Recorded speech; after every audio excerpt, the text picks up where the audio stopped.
Mr. Lewison.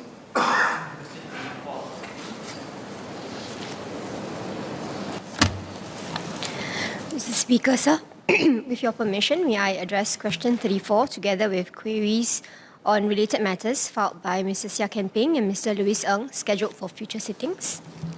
Please proceed.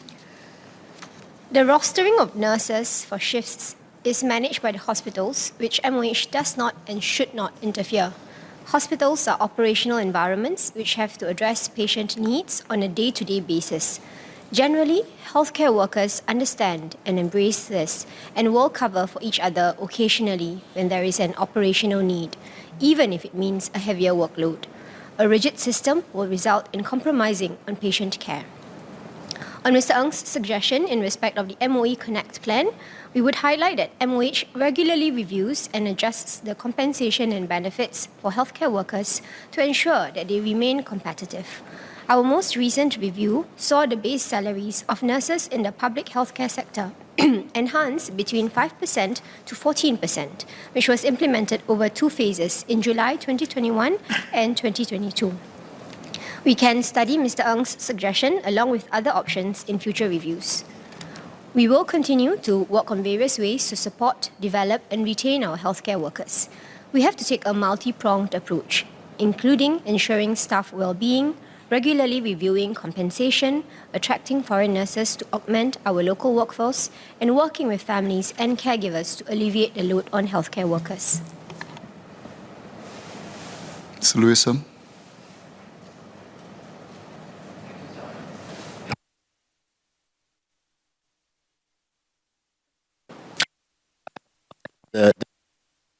I just ask again, specifically, how does MOH really look into the workload of our nurses? And I ask this also because the nurse-to-patient ratio that we shared previously in Parliament of 1:4 to 5 seems quite far from the reality on the ground. Many nurses are sharing that they're looking after way more nurses. Second, I do agree with SPS, maybe we shouldn't be that prescriptive, but a lot of nurses are now sharing that they only have 5 hours rest between shifts. And I fear, not just for the nurses, but also the level of care that patients will get for someone that's overworked. And so I hope MOH again can review the rostering system of the hospitals and also the nurse-to-patient ratio. Thank you. Mr. Speaker, I thank the member for his question, and I appreciate the concerns he has for the nurses and the healthcare workers in general. He's raised many questions in this House relating to their workload and the things that they have to address in the realities of the ground today. But I'm sure he also appreciates and understands that it is a post-pandemic situation. It's a pandemic situation that we're dealing with, and these are the realities on the ground.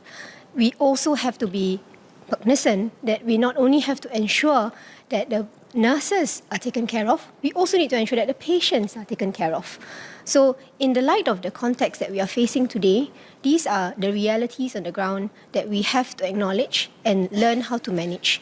We have accepted that there are some difficulties, and I've explained in previous sittings in response to Mr. Louis Ng's questions about the efforts that we've been taking. There has been a staff wellbeing committee that was set up to look into different areas and different aspects of the work and to see how we can improve and fill in some of these gaps. We have set up a task force looking at issues relating to abuse of healthcare workers. We have also the work group looking into the issues relating to the junior doctors, and this is a holistic effort that we are taking into account. So one aspect of it is really the managing of their workload, but this is something that we need to leave to the hospitals and the public healthcare institutions to manage. It's an operational setting, and setting too much rules does not help, and it will be counterproductive.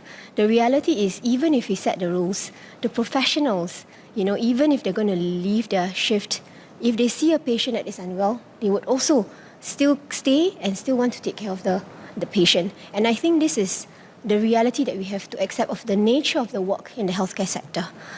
That notwithstanding, I think we appreciate that it is a challenging time. I've explained just now and also in earlier sittings that we're looking at this from a multi-pronged approach. We are looking to see what are the areas where we can augment the work with regards to maybe having technology, employing more people to help with the administrative load, looking at how we can augment workers, the workforce with foreign nurses, looking at how we can actually also get families and caregivers to understand where they can alleviate the load of the nurses. So these are all the efforts that are being put in place. We appreciate the concern and care. Issues that Mr. Louis Ng has raised are issues that we are cognizant of, and we are taking steps to try and address it. Mr. Seah Keng Peng. Just want to ask SPS, the war for talent, is felt in all industries, and the healthcare industry is certainly not spared. In the review of our current policies, I want to ask SPS whether it includes what other countries are offering, because I think, as I said, nurses are in short supply, amongst other things. So I hope our review takes into account who we are up against and how we can deal with them. Thank you, Mr. Seah, for your question. And actually, you hit the nail on the head. These are some of the issues that we are facing because we are facing competition from other countries, and we are watching closely. We are also trying to see how we can come up with strategies where we can overcome and make the jobs more attractive and for healthcare workers to want to come and work in Singapore.